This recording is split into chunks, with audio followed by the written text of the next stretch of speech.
Pulso Latino es presentado por Discover it for yourself. Frisian Flag.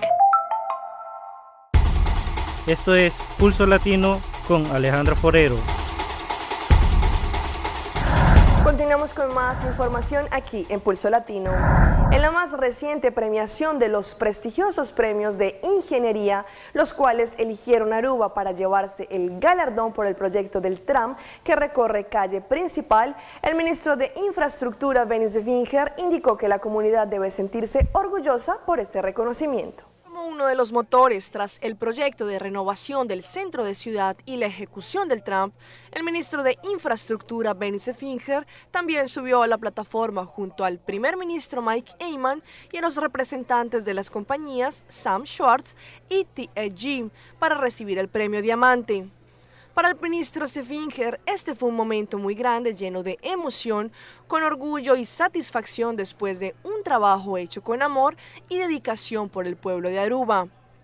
El titular de infraestructura fue acercado por diferentes personas en esta noche motivadas por la curiosidad de saber qué es lo que Aruba está haciendo para innovar en el área de los espacios públicos y también cómo quieren además incentivar la economía, asimismo brindando una mejor calidad de vida para los ciudadanos.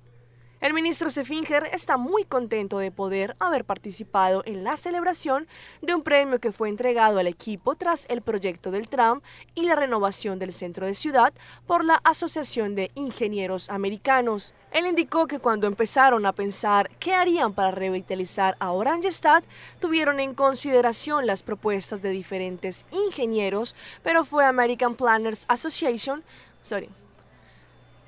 Él indicó que cuando empezaron a pensar en qué harían para revitalizar Oranjestad, tuvieron en consideración las propuestas de diferentes ingenieros, pero fue American Planners Association que vino con Sam Schwartz y de esta forma lograron llegar a un equipo exitoso que diseñó y ejecutó el proyecto del tram. Al iniciar el túnel de la extensión de la línea 2 del metro de Santo Domingo en República Dominicana, el director de la Oficina para el Reordenamiento del Transporte pidió encarecidamente al gobierno de ese país que inyecte los recursos para lograr que esta línea llegue hasta la carretera Mella. Desde la cabeza del puente Francisco del Rosario Sánchez, Mariela Camayo nos tiene los detalles. Muy buenas tardes, así es, con una máquina rozadora modelo KD3 Dosco fue iniciado el túnel que conectará esa nueva línea del metro con Santo Domingo Este. Esta nueva etapa llegará hasta Megacentro, aunque el proyecto inicial estaba concebido hasta San Luis. La obra conllevará una inversión de 385 millones de dólares. El ingeniero Diandino Peña afirmó que la misma necesitará el apoyo económico del gobierno para continuar. El panorama local e internacional es un panorama difícil. El presidente ha heredado una situación económica que es de todo conocido y está haciendo malabares, está haciendo filigranas y ha logrado localizar unos recursos y materializar el inicio de la obra. O sea, ya ha asumido la responsabilidad. Ahora lo que corresponde es que él siga moviendo la tierra, ver dónde está blandita para ver si encuentra los recursos. Mientras el síndico Juan de los Santos resaltó la importancia de esta obra y afirmó que un próximo gobierno deberá continuarla. Tenemos la fe y la seguridad que el próximo gobierno que surja a partir del año 16 tendrá que terminar la obra hasta el distrito municipal de San Luis. De acuerdo a los cálculos, la densidad poblacional de Santo Domingo Este es mayor, por lo tanto, el número de usuarios de esta línea del metro se duplicaría. Aunque tienen el tiempo encima, esperan concluirla a final de este periodo gubernamental. Es todo, retorno con ustedes al Centro de Noticias. Y siguiendo con el tema de la preocupante situación que se vive en San Cristóbal, estado del Táchira, en Venezuela, sus pobladores denuncian abusos de la Guardia Nacional contra los manifestantes que se oponen al régimen del presidente Nicolás Maduro. Hablamos con la secretaria de Fronteras entre Colombia y Venezuela y esto fue lo que indicó. Las personas llegan deportadas o llegan también principalmente por retorno voluntario, pero nosotros en la frontera se ha dado la calidad de deportación o porque están llegando por la misma situación de la crisis alimentaria o del orden público, porque no tienen trabajo. Desde febrero a marzo tenemos un total de 34 personas que hemos atendido en esta Secretaría de Fronteras del Departamento Norte de Santander, de los cuales 16 han tenido retorno. En México muchas personas intentan no una ni dos, sino hasta 10 veces poder cruzar de forma indocumentada la frontera que los separa del sueño americano de entrar a los Estados Unidos. Esto cada vez es una práctica más seguida, donde por perseguir este sueño exponen hasta sus vidas.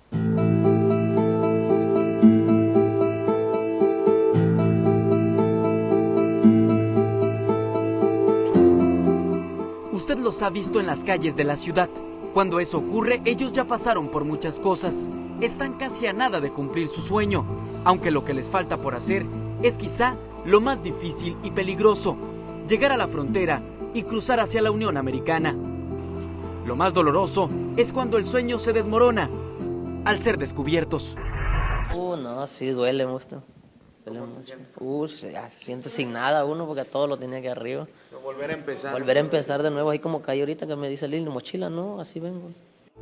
A Carlos el sueño le duró solo un mes. Fue deportado y dejado a su suerte en Nuevo Laredo, Tamaulipas. Lo dejaron sin nada porque fue asaltado. Y ese es tan solo el menor de los riesgos que corren los migrantes. Aún así, dice, va por el 8º intento. Pues ellos pasan por mucho dolor, mucho sufrimiento, mucha carencia en el camino. Carencia de comida, de agua.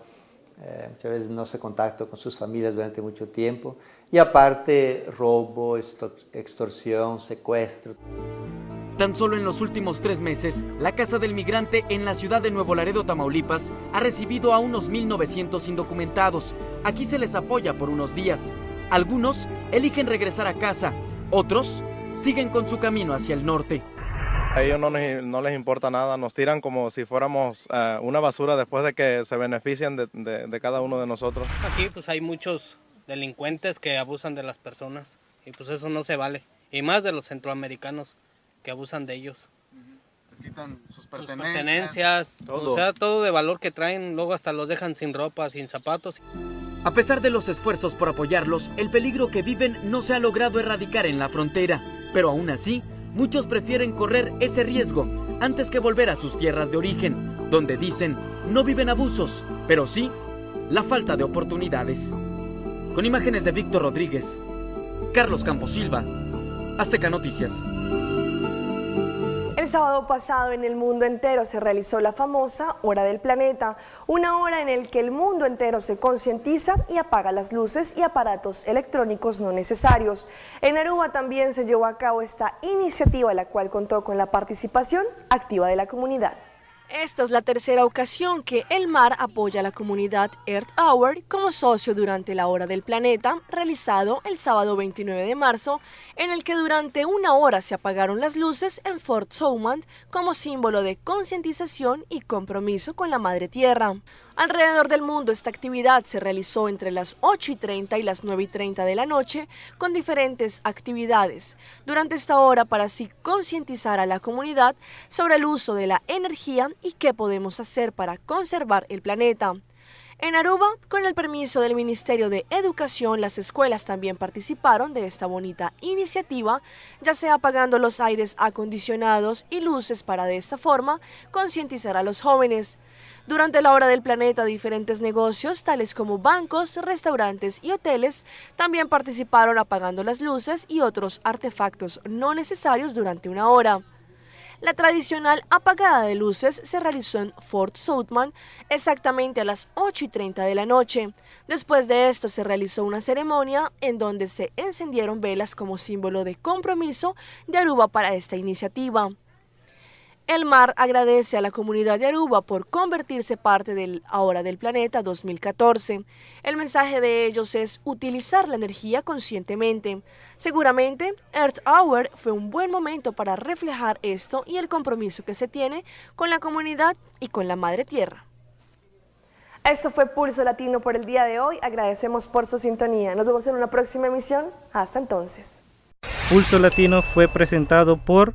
Discover it for yourself. Frisian Flag.